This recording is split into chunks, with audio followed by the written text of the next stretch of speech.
Hey guys, I'm Annie, and I was one of the lucky people to be invited for an early preview of Hogwarts Legacy. I've had to keep this a secret for 10 days, so I'm really glad I can finally talk about it. So let's jump into it. I created my character myself, as you can probably guess with the red hair, and I'm quite happy with how it turned out, although I would have been pretty happy if I could have made the red color a lot more vibrant. I found the hair texture to sometimes feel a little bit off, especially when interacting with the scarf, but overall I'm really happy with how the character looks like. Also, we were told this isn't the final build of the game, so I'm hoping these are the small things that they'll polish before the game launches. Walking and also flying on the broom around the Hogwarts castle felt really immersive. It was a beautiful, magical place with a lot of students having little chit-chats and just walking around. I also really liked that I was rewarded for walking around randomly into a corner and finding a shining page flying around. As I grab it, the very classic tune of Harry Potter played. The explorer in me was very happy. After reasonable time flying around, it was time to enter the castle itself. If there was any part of me which wasn't immersed yet, going from the grassy outside of Hogwarts to the red golden interior definitely completed the full picture for me. Funny enough, one of the first things I notice as I enter is another flying page. And of course, I have to grab it. The first room I properly explored was the herbology room. It was honestly beautiful with all the plants, with colors ranging from green to purple to even pink. I also found a rather scary looking plant that looked like it wanted to eat me or something.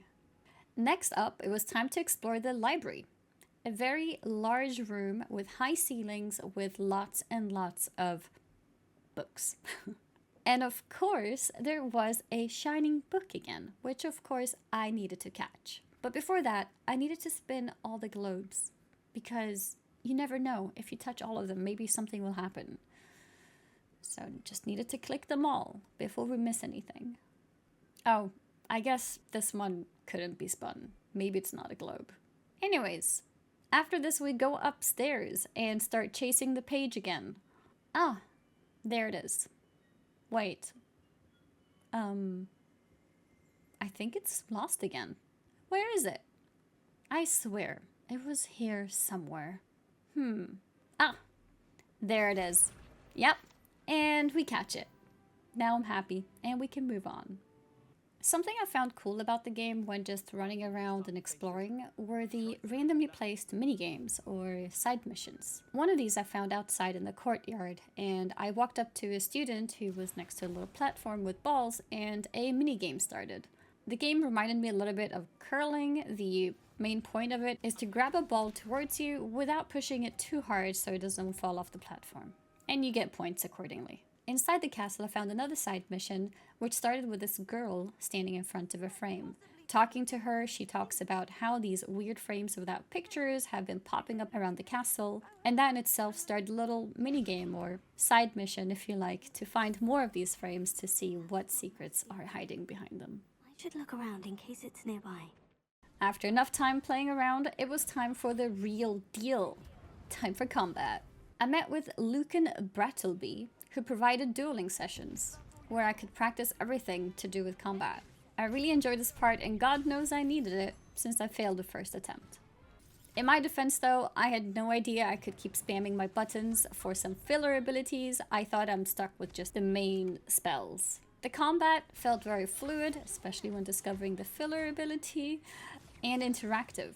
For example, with having different colored spells, destroy different colored shields. For example, to remove a yellow shield, you need to use your yellow spells, also known as control spells. And similarly, for the purple shields, you need to use the purple spells, or force spells. At these grounds, you also get a chance to fight with a dummy to learn about different spell combos, which helps maximize your damage output. After enough practice dueling, it was time to start the main mission. I embark on a journey to uncover some secrets, and it happens to touch magical beasts. So who's a better partner than Poppy, who's an expert in this field? Apparently, my appearance reset, so I'm now wearing glasses. I guess that's fitting for the whole Harry Potter look. We fight our way through, sometimes stealthing, but usually getting caught, and defeating all the poachers. It was interesting to discover that the environment was actually vulnerable to magic. Like, as you can see, this bridge just breaking here. After I got back, I was able to repair it with one of my spells. I thought that was actually a really cool thing. Once inside, we discover that the poachers have a dragon fighting ring. Poor animals. Poor dragons being abused for entertainment. We needed to push forward to stop this madness.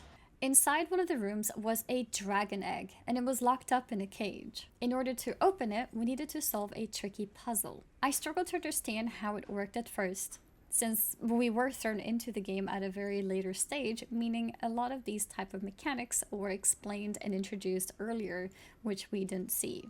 Eventually, I did manage to move the left and right thumbsticks in a way which was causing the bottom right cogwheels to spin, and that helped me solve the puzzle.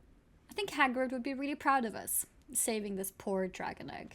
The final fight was an extensive one. Despite playing on normal mode, I constantly found myself being surrounded by a lot of enemies. It was hectic, but also exciting to juggle all the things that we've learned so far. The mixture of casting spells to lift enemies, using combos to damage them, and dodging abilities coming from all sorts of angles. It felt very rewarding. It also gave me a little bit of Dark Souls vibes. And with that, we managed to save the dragon, who will definitely not attack us, right? We saved it. Surely. It may have been a bad idea. I suppose we'll find out. I hope you guys enjoyed the footage as much as I did. I did try to make it fun going through what I did. And I can't wait for the game to actually be out so I can play it properly. If you did enjoy the video, don't forget to comment, like, and subscribe. And I'll see you for the next one. Bye!